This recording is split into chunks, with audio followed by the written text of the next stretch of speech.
Bem-vindos ao programa Diálogos de Entrevistas, todas as quintas-feiras à noite aqui na Globo News. Vamos ver quem é o entrevistado de hoje, uma pessoa que esteve em evidência durante todo o dia.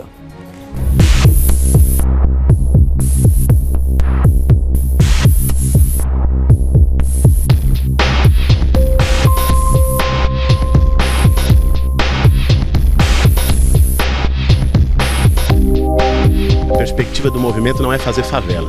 A perspectiva do movimento não é expansão desordenada do solo. É aqui fazer um conjunto habitacional com financiamento público que permita uma habitação decente.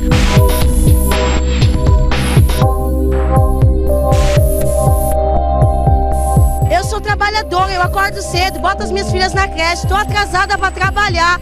Olha o meu horário. Sempre atrapalhou, né? Mas tudo bem, a gente vai tocando aí.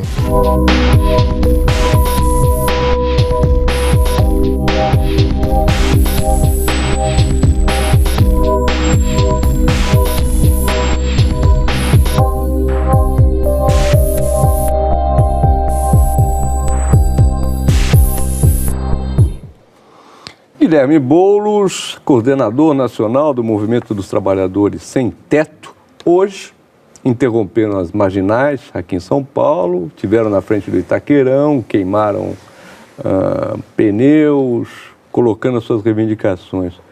Os Sem Teto querem que exista a Copa ou não, Guilherme? O nosso problema não é com a Copa, né? O nosso problema é com o legado que essa Copa deixa para a população mais pobre pelas contradições que tem. Você já tinha no país, de vários anos para cá, um processo de aprofundamento da especulação imobiliária, onde muito dinheiro foi dado para as empreiteiras e construtoras, sem qualquer regulação do mercado imobiliário pelo Estado. A consequência disso foi que milhares de famílias que conseguiam ainda sobreviver numa moradia de aluguel, por exemplo, é o caso de muitas delas, não conseguiram mais pagar aluguel. O aluguel aumentou brutalmente nos últimos anos nas metrópoles brasileiras. Só em São Paulo foi quase 100% nos últimos 5 anos. No Rio de Janeiro foi mais de 120% nos últimos 5 anos. E isso foi aprofundado pela Copa do Mundo. Agora, os estádios estão aí quase prontos, né? Alguns ainda muito meio crus, e vocês fizeram uma ocupação lá perto do Itaquerão, né? A Copa do Povo. Vocês querem que aquilo seja regularizado até a Copa? Vocês querem tomar que aquilo vire da propriedade das pessoas que estão lá até a Copa? Senão vocês fazem o quê? Veja, não só a ocupação Copa do Povo, como todas as ocupações que são resultado da necessidade das famílias por uma moradia digna, precisam ser tratadas pelo poder público como caso de política habitacional e não como caso de polícia. Esse é o primeiro passo, é não trabalhar com despejo, reintegração de posse, violência contra essas famílias que foram historicamente violentadas. É preciso ter política habitacional para isso. O que nós estamos cobrando no caso da ocupação Copa do Povo se tornou uma ocupação simbólica, né? Ela está a 3 quilômetros de um estádio que foi investido dinheiro público, né? O estádio custou mais de R$1 bilhão, né? Numa região onde as pessoas estão vivendo, quase 4 mil pessoas vivendo em barracos de lona, sem saneamento, por não terem condições básicas de vida. Por isso, nada mais justo que o poder público entre, invista, desaproprie a área e viabilize um empreendimento social de habitação para essas famílias. Você teve a semana passada com a presidente Dilma e teve também com o prefeito Haddad aqui de São Paulo. O que eles disseram que vão fazer com aquela ocupação? Tanto o prefeito quanto a presidenta se comprometeram a estudar a possibilidade de desapropriação, a ver o que poderia ser feito naquele caso. O fato é que até agora nós não temos nada de concreto. Nós estamos tentando viabilizar uma reunião para a semana que vem, incluindo também o governo do Estado, que tem as suas responsabilidades nesse caso, para avançar. Agora, enquanto a pauta não avança, não só da Copa do Povo, mas o conjunto da pauta de moradia e reforma urbana, que o movimento leva anos nacionalmente, não avança, as mobilizações vão continuar. no dia do jogo inaugural lá no Itaquerão, se vocês não tiverem resolvido pelo menos a questão do Copa do Povo, vocês vão para frente do estádio, vocês vão tentar impedir que exista o jogo ou não? Veja, impedir que exista o jogo é uma coisa muito improvável, até pelos gastos absurdos de segurança que foi feito em relação a essa Copa. Foram quase 2 bilhões de reais em segurança e essencialmente em tropas e material repressivo, né? Agora, fazer mobilizações para que as nossas reivindicações sejam consideradas nesse momento, para que nós tenhamos visibilidade para as nossas reivindicações, certamente, se as demandas não forem atendidas, vão ocorrer. Os métodos de mobilização, Guilherme, hoje vocês, por exemplo, interromperam as marginais. São milhares de pessoas que estão indo trabalhar, não estão lá por boniteza, né? Estão por precisão. Atrapalhar essas pessoas, você fazer com que elas não cheguem no trabalho ou cheguem muito tarde, você acha justo para essas pessoas? Veja, infelizmente, não há outra alternativa para a mobilização social a não ser ocorrer em lugares onde tem a repercussão pública, né? Se seguir a sugestão de algumas pessoas de fazer mobilização no sambódromo, né, não se garante moradia, não se garante direitos sociais. A manifestação, ela é para alguns pode significar um transtorno, mas o preço, né, da democracia. O problema é que alguns só querem o lado que lhes interessa da democracia e o lado que é da necessidade de expressão e de manifestação é condenado. Nós achamos legítimo que haja manifestações em vias públicas, porque não há outra forma de conseguir que as reivindicações populares sejam ouvidas hoje no país. E vocês são adeptos da violência, Guilherme, o movimento? Não. Por exemplo, hoje teve aqui em São Paulo, lá na Rua da Consolação, depredaram uma concessionária de carros. Vocês acham isso legítimo? Defendem isso? Nós achamos que isso não resolve, né? Nós achamos, ao contrário, que isso sim, mais do que você bloquear pistas, joga uma parcela importante da população contra as lutas sociais. Nós não defendemos e nem praticamos esse tipo de ação. Vocês têm contato com os militantes, com os movimentos que defendem isso ou não? Conhecemos alguns, porque por vezes há manifestações conjuntas, mas no MTST essa prática não é assumida. Quem pertence ao movimento do Sem Teto? Movimentos trabalhadores sem teto, ao contrário do que possa parecer, porque uma visão mais imediata pode achar, olha, sem teto é quem está debaixo da ponte, é quem está na rua. Não é isso, né? Essa é uma pequena parcela daqueles que estão numa situação de degradação mais extrema, uma situação mais precária. Mas a maioria dos trabalhadores sem teto do país são pessoas que moram de favor em casa de parentes, moram em cômodos de fundo, moram em barracos precários, moram de aluguel, onde o aluguel compromete mais de 30% da renda familiar. Esse é o conceito do próprio IBGE para a definição de déficit habitacional e é o que nós entendemos como trabalhador sem teto. É aquela pessoa que não tem a sua moradia e que está sujeita, por uma situação de vulnerabilidade extrema na condição habitacional, sujeita a ser jogada na rua a qualquer momento.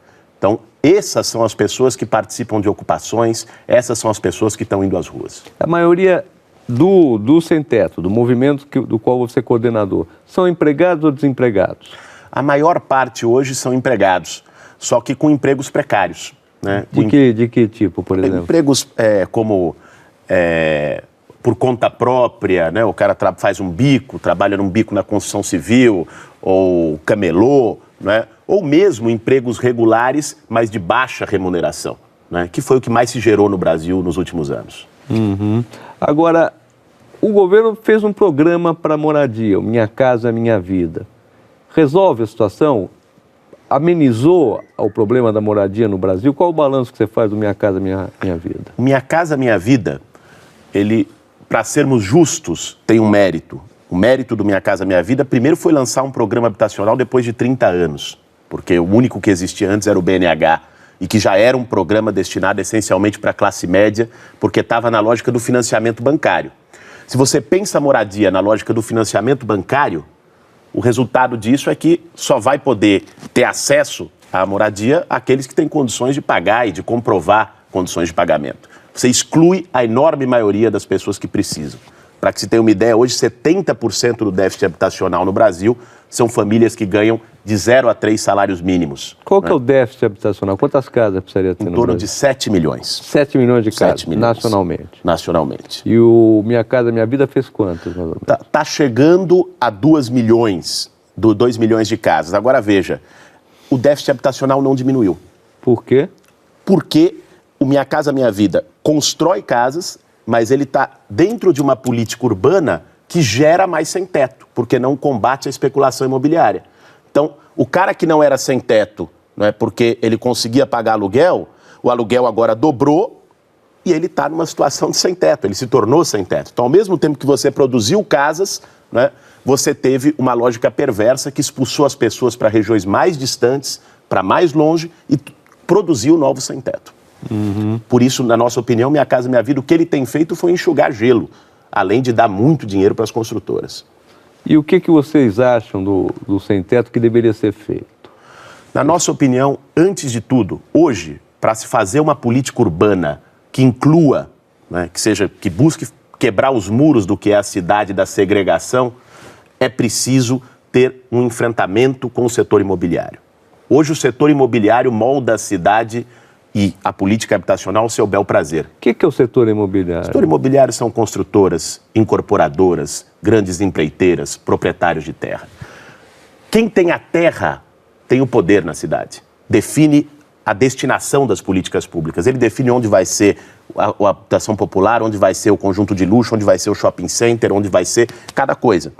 E hoje quem tem a terra são pequenos, grandes grupos privados. Poucos grandes grupos privados, melhor dizendo. Não é? Esses grandes grupos, não é, o que eles fazem é usar essas terras para especular ainda mais. Não é? O resultado disso, aumento da segregação. Os conjuntos habitacionais são construídos nos fundões, nos rincões da cidade. Mesmo os do Minha Casa Minha Vida? Principalmente eles, porque o Minha Casa Minha Vida tem uma lógica que nós levamos à presidenta Dilma na semana passada, que precisa ser revista. Porque ele paga um valor fixo para a empreiteira, independente da localização do terreno. Então, se a construtora tem um terreno lá no fundão, pensar lá da Zona Leste, em Ferraz de Vasconcelos, sem infraestrutura, e tem um outro terreno no Tatuapé, né? Se ela fizer em Ferraz ou no Tatuapé, Minha Casa Minha Vida vai pagar o mesmo valor para ela. Só que uma é mais cara, outra é mais barata. Pois é, mas o valor é fixo que o governo paga. Consequentemente, ela usa os piores terrenos, menos valorizados, para construir as habitações do Minha Casa Minha Vida. Agora, é um governo Partido dos Trabalhadores, tanto no governo federal quanto no governo municipal. Você disse que é o setor imobiliário que comanda, na prática, a questão da moradia em São Paulo. Não mudou com o Partido dos Trabalhadores no poder? Não mudou. Não mudou. E até porque não é uma questão partidária, Mário Sérgio.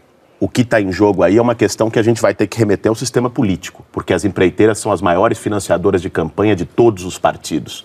O setor imobiliário banca do vereador ao senador, do prefeito ao presidente da República. São eles que pagam as campanhas no país e por isso são beneficiados depois com recurso público. Então, os partidos que fazem esse jogo têm que pagar o preço. E o preço é fazer a política do setor imobiliário, fazer a política das construtoras. É contra isso que nós achamos que se ergue a proposta de uma reforma urbana. E, se me permite, para nós, um ponto que é essencial, que nós temos defendido e levamos também à presidenta Dilma, é que precisa de uma nova lei do inquilinato no país. Uma forma hoje para combater a especulação imobiliária, principalmente nos efeitos que ela tem sobre a população mais pobre, que é na ponta o aumento do aluguel, é estabelecer uma lei do inquilinato que controle e tenha uma intervenção sobre o mercado, estabelecendo teto para reajuste de aluguel. Nós vamos ter que fazer um breve intervalo, já voltamos com a entrevista com o Guilherme Boulos, que é coordenador nacional do Movimento dos Trabalhadores Sem Teto.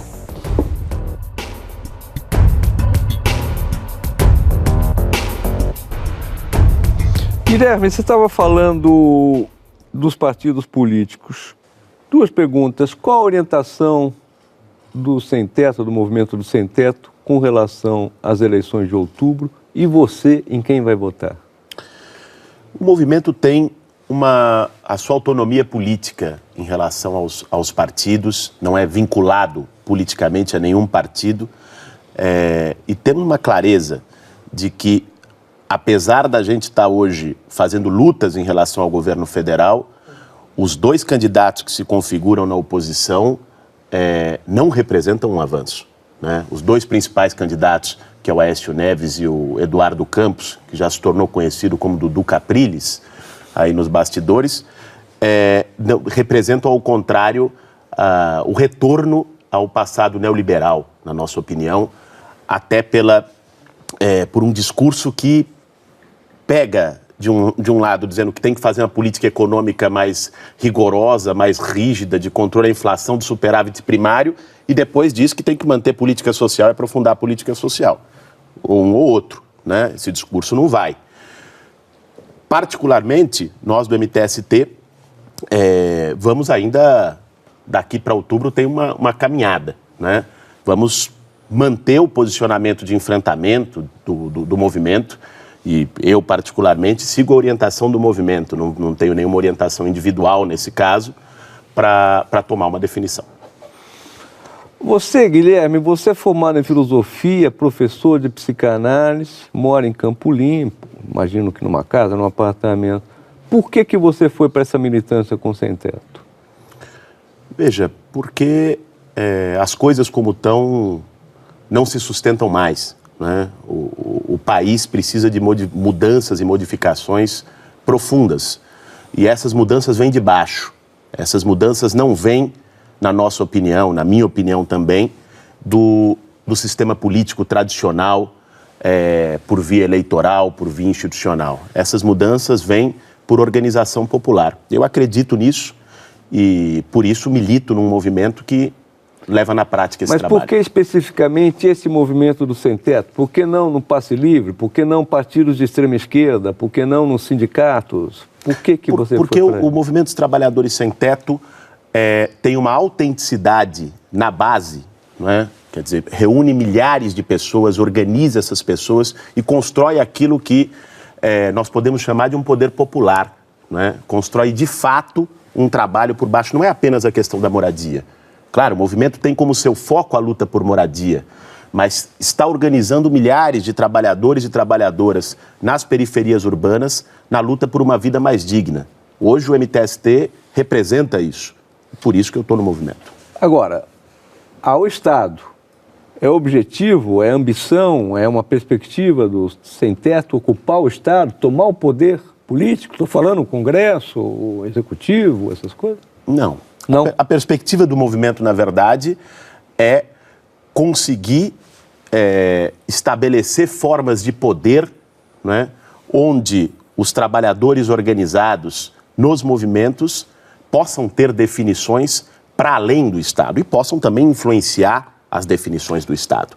É isso que o movimento pretende. O movimento pretende produzir mudanças, mas na estrutura atual do sistema político, na nossa opinião, essas mudanças não passam centralmente por dentro do Estado. Elas têm que vir de fora, dos movimentos organizados. E a política institucional, a política tradicional, os partidos? Olha, ela funciona? Deve-se participar dela? Olha, ela tem o seu papel. Nós não podemos também dizer que entrar num discurso fácil de que a política institucional não serve para nada e está toda carcomida, né? É claro que a política institucional hoje está bastante viciada até por esse sistema de colonização pelo poder econômico por meio do financiamento privado de campanha. Enquanto não houver uma profunda reforma política no país, tende a predominar essa descrença completa e justificada na política institucional, né? Atualmente, nós não vemos como realizar as transformações que nós achamos necessárias para o Brasil e para o povo trabalhador do país por meio dessa política institucional. Alguns teóricos dizem que a oposição social mais importante hoje no mundo não é entre trabalhadores, empresários, não é mais essa oposição, é a cidade, porque as grandes metrópoles, porque lá estão concentrados os problemas centrais, moradia, transporte, vida, vamos dizer assim. Você compartilha disso e por isso que você está no Sem Teto ou não? Não, ao contrário.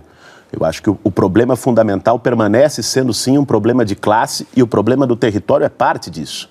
A segregação das cidades hoje, que é o que cria essa situação explosiva na cidade, que são duas cidades em uma, onde você tem um muro social que se estabelece. De um lado, a cidade dos pobres, sem infraestrutura, sem serviços públicos, com a polícia fazendo, desfazendo e matando. Do outro lado, a cidade dos ricos, com tudo privatizado e com todos os investimentos ali garantidos, né? Isso é produto de uma divisão social. A segregação no território que compõe essa cidade dividida e conflituosa é resultado da segregação social e de classe. Na ocupação que vocês fazem, na reforma urbana que o movimento do Sem Teto propõe, ocupa-se lá um terreno, Copa do Povo. Vocês acham que deve se indenizar o dono do terreno ou não? Num caso como aquele, onde o terreno estava sendo usado para especulação, ou em outros casos, onde inclusive são terras devolutas griladas, né, por proprietários privados, não deve haver qualquer indenização, né? Aliás, a lei de desapropriações no Brasil é uma mãezona. A lei de desapropriações indeniza os proprietários com valor de mercado atualizado. Tem proprietário que solta fogos quando é desapropriado, né? É uma lei pró-proprietário, pró-especulador, pró quem não cumpre função social de propriedade. Nós somos contra, achamos que tem que rever a lei de desapropriação no país. Mas e não está revista? Na prática, ela está aí. Vocês vão lá, ocupam um terreno, X, Y, Z. Paga-se, indeniza-se o proprietário ou não? Olha, hoje, pela lei atual, se é obrigado a indenizar, porque quem entra é o poder público para indenizar, né? Da nossa parte, não haveria sequer condições de indenização. Não haveria 2 tostões. Então, você acha que o poder público deve pagar os proprietários? Não, ele paga, mas nós não achamos que ele deva pagar. Você acha que não se deve indenizar de maneira nenhuma? Olha, você tem que fazer uma distinção entre o que é a propriedade, uma pequena propriedade individual, que não é alvo do MTST e não é alvo dos movimentos sociais, porque isso é uma confusão muito grande. O cara que lutou para ter a casinha dele de 3 cômodos, vendo isso pode achar, poxa, vão invadir minha casa e eu não vou ganhar nada, né? Vão me tirar daqui e eu vou sair com uma mão na frente e outra atrás. Claro que não. O movimento ocupa grandes áreas ociosas, latifúndios urbanos usados para especulação por incorporadoras, construtoras e que muitas vezes tomaram esse terreno na mão grande por meio de grilagem, esquemas em cartórios, que é o que tem de mais comum nesse país.